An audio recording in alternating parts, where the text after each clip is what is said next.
Voilà, et là tu peux Coucou, dire Yasmine. voilà, c'est coucou des fatigués aujourd'hui. Hein. Ah, oui. Parce que Alex, il était réveillé, lui. Il n'a pas dormi toute la matinée, lui. Oui. C'est le changement d'heure. T'as pas d'excuses. Et dire que ça devait, avant le confinement, il devait le supprimer, cette loi, mais bon.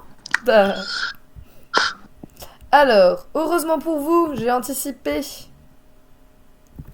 Le murmure des anciens. Ah oui, c'est vrai que tu peux voir encore mon écran. Oh oui. Mince, cela me contrarie fortement alors. Tu sais. Non, attends. Pourquoi par contre, du coup. Ah, mais oui, mais c'est vrai qu'il peut pas tout prendre parce que. Oh là là. Bon, je vais repasser en lecture. Moi. Alors attends. Non, mais t'inquiète. Soit je vous laisse l'écran, soit. Je sais pas. Après, c'est peut-être écrit tout en minuscule sur mon écran, donc c'est peut-être pas très agréable pour vous.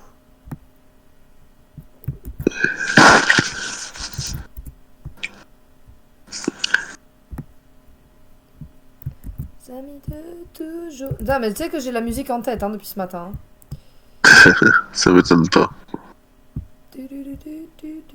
Voilà, comme ça vous ne verrez plus mon écran. Mouah. Alors, est-ce qu'on prend l'endormi pour le punir de nous avoir fait attendre? Oui.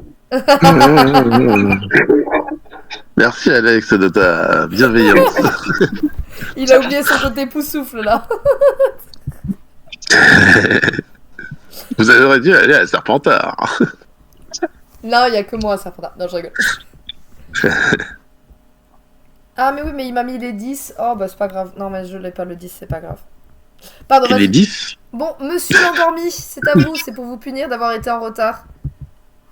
Alors, eh ben, allons-y, chapitre 2, le murmure des anciens. La lueur bleutée qui s'échappait du grimoire baignait le visage de Caro, mais malgré sa détermination, les runes semblaient se dérober sous son regard.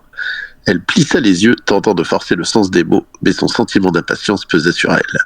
Les lettres dansaient, se transformant en serpents d'encre qui s'entremêlaient sans fin. Ah, je n'arrive pas à lire à cause de l'endormi. Tâtait à voix basse, la frustration faisant trembler ses doigts sur le cuir millénaire. C'est comme si le livre refusait de se laisser dompter par moi. Ah! À quelques mètres de là, près de l'entrée de l'alcôve, Alex était aux aguets.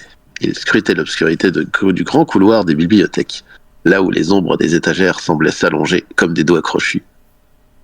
C'est vide. Chuchota-t-il, le cœur battant contre ses côtes. On peut entendre un craquement vers la section de botanique. Si c'est Rusard, on est cuit. Il ne voyait rien de concret, mais le silence pesant de Poudlard lui semblait soudain chargé d'une hostilité nouvelle. Marc, de son côté, avait déjà détourné son attention du grimoire principal. Son intuition lui avait permis de repérer sur une étagère adjacente, à moitié dissimulée par la tapisserie, un petit volume relié en peau de dragon intitulé « Chronique des gardiens oubliés ». « Caro, laisse ce livre un instant !» dit Marc d'une voix pressante mais maîtrisée. Il feuilleta rapidement l'ouvrage qu'il venait de trouver. « Regardez ici, il y a un schéma qui correspond exactement au lutrin. Ce n'est pas qu'un livre, c'est une clé. » La voix parlait de l'ancien. Selon ses écrits, l'ancien n'est pas une personne, c'est une entité liée aux fondations même du château. Soudain, le grimoire sur le lutrin laissa échapper un claquement sec, comme une branche qui se brise. La lueur douce devint d'un rouge écarlate, projetant des ombres grimaçantes sur les murs. « Alex, le couloir !» s'écria Marc. Une silhouette venant de couper la lumière claire de lune à l'autre bout de la pièce. Ce n'était pas un professeur. C'était quelque chose de plus vaporeux, une brume sombre qui glissait sur le sol, se dirigeant droit vers eux. « Ouh, j'ai peur !» Faire des cauchemars. Alors du coup, prochaine action suggérée. Caro, doit-elle tenter de refermer le livre pardon. Non, c'est bon, Si vous voulez t'inquiète, plus. t'inquiète. Doit-elle tenter de refermer le livre Ouais. 1, 2, 3, on y arrivera.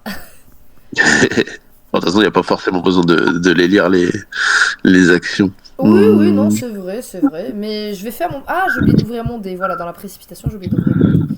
On fait un dé de 20? Ouais.